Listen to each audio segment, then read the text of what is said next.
Start the week with our quick business tips and advice. Today we are looking at niches you could make money from.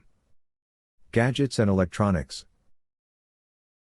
Try searching online for a gadget and you'll see plenty of online stores trying to replicate each other, so why compete in a highly crowded market? The real money now is in the accessories. Yes, the gadgets and electronic accessories market has opportunities for you to earn money from home.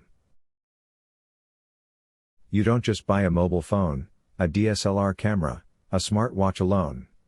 You also buy bags, cases, covers, tripods, batteries, cleaners, handles, protectors, belts, sticks, mounts, straps, filters, caps, headsets, adapters, and docking stations.